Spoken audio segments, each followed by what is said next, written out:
大家好，这里是 Jeffrey Tech。在 iPhone 诞生10周年之际，苹果推出了 iPhone X， 开启了全面屏时代。类似的，市场传闻苹果将在 Apple Watch 10周年时发布一款特别版 Apple Watch X。根据 Mark Gurman 的最新通讯，苹果确实在为 Apple Watch 开发全新产品，但其创新程度可能不会像当初的 iPhone X 那样令人惊艳。新一代 Apple Watch 预计将在今年9月发布，作为10周年纪念款，消费者和业内人士都在关注苹果是否会继续采用渐进改进的策略，还是会推出具有革命性创新的产品，以保持其市场领导地位。这也是大家广泛讨论和期待的焦点。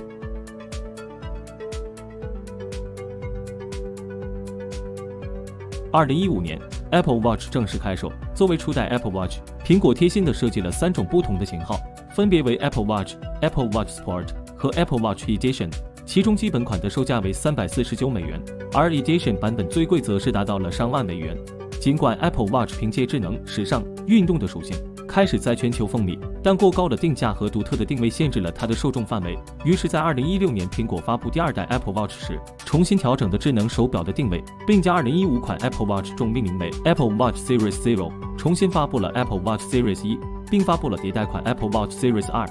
前3代 Apple Watch 除了换名字之外，整体变化并不大，无非是提升了防水性能、处理器性能，支持了 LTE 蜂窝数据等。到了第4代 Apple Watch， 苹果终于重新设计了屏幕尺寸，将表盘从38毫米、42毫米升级为40毫米、44毫米，还引入了首款64位双核处理器 Apple S4， 电极传感器的加入，使 Apple Watch Series 4拥有了摔倒检测、心电图功能。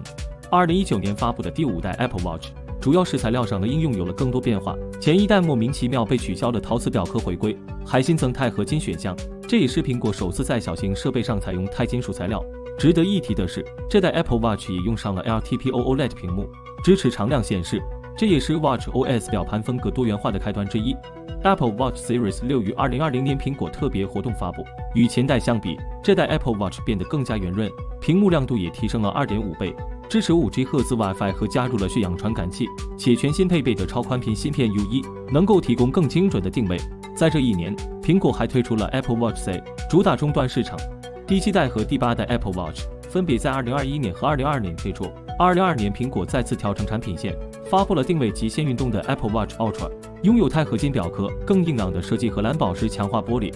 至2022年，苹果完成了 Apple Watch 3条产品线的建立，包括标准版 Apple Watch、定位终端市场的 Apple Watch C 和极限运动的 Apple Watch Ultra。虽说苹果智能手表业务3条产品线各有定位，且硬件等级森严，但得益于 WatchOS 的强大的软件生态以及庞大的 iPhone 用户， Apple Watch 即便是升级幅度越来越小，也保持强劲的增长趋势。去年秋季 Apple Watch 更新到了第9代， Apple Watch Ultra 也升级到了第2代。这2款智能手表的升级幅度非常小，除了独占的捏捏手势之外，似乎没有很大的提升。这样的情况与当年 iPhone 7系列发布会有些相似，因此大众认为苹果正在准备一款足以改变当前智能穿戴市场新品，也就是传闻中的 Apple Watch X。Mac Rumors 在最新的预测中透露， Apple Watch X 可能不会有跨越性的升级，但升级点相当亮眼。首先， Apple Watch X 必然会拥有更完美的屏幕形态。供应链消息称，这一代产品将拥有2英寸大屏，边框更窄，表壳更轻薄，但对比 Apple Watch Ultra 2的 1.93英寸显示屏，进步也算不上太大。更大的显示屏带来了更大的表盘。据了解， Apple Watch X 仅提供45毫米和49毫米2种尺寸表盘，且表壳十分纤薄。另外，苹果也会为这代 Apple Watch 换上磁吸式表带，这意味着旧款表带将无法与新款相兼容。这对于一些联名款的收藏者用户而言，可能并不是一件好事。除外观上的变化外， Apple Watch X 会拥有更低功耗的显示面板，性能更均衡的 S9 芯片，以及更多健康传感器，电池容量和充电速度也会有所增加。事实上，这些变化对比起苹果自身而言的确是有进步，但放眼整个智能穿戴市场，能够做到这种程度的精品并不少。Apple Watch X 很难成为划时代的智能手表，这与其产品定位也脱不开关系。Apple Watch 正如 iPhone 中的标准版，在有专业版本和更低定位的 C 产品的情况下，它能做出的升级必然是要顾及到另外2条产品线定位。譬如 Apple Watch X 几乎不可能用上 Apple Watch Ultra 同款的超高亮度屏幕，后者的定位是极限运动、户外越野，它更需要高亮度来维持部分场景下的使用需求。这这意味着能留给 Apple Watch X 提升的硬件部分少之又少，这才导致大众普遍认为这一代 Apple Watch 不会实现跨越式的升级。智能穿戴市场发展至今，受限于产品体积、性能、功能等多方因素，很难突破当前的物理极限，在硬件设计上有更大的进步。但智能穿戴设备的体验并不完全来自于硬件部分，正如 Apple Watch 从来也不是最顶配的智能手表，但它所带来的综合性体验却是要略优于竞品的，这便是软件部分的优势。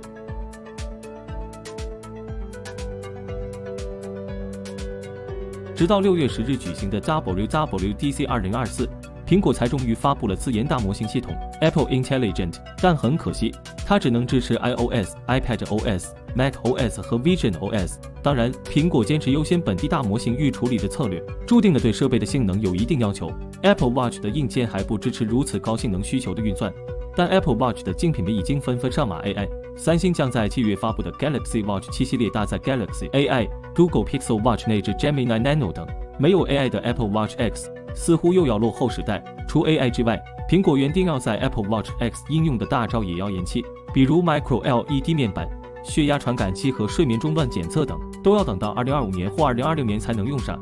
回顾 Apple Watch 发展的10年时间，我们不难发现，苹果在不断迭代中拥抱更大的市场和更广的消费群体，例如推出 C 这类低阶产品，与 Android 厂商争夺终端市场等。但 Apple Watch 仍有很多不完美的地方，例如续航、充电方式等。可对于苹果而言， Apple Watch 最大的优势依附于 iPhone， 只要 iPhone 的用户仍在增加，那么苹果在智能穿戴市场的地位就能保持领先。以上就是本期视频的全部内容了，你对 Apple Watch X 还有什么期待呢？欢迎与我们交流互动。想了解更多数码资讯，请订阅关注 Jeffrey Tech， 我们下期再见。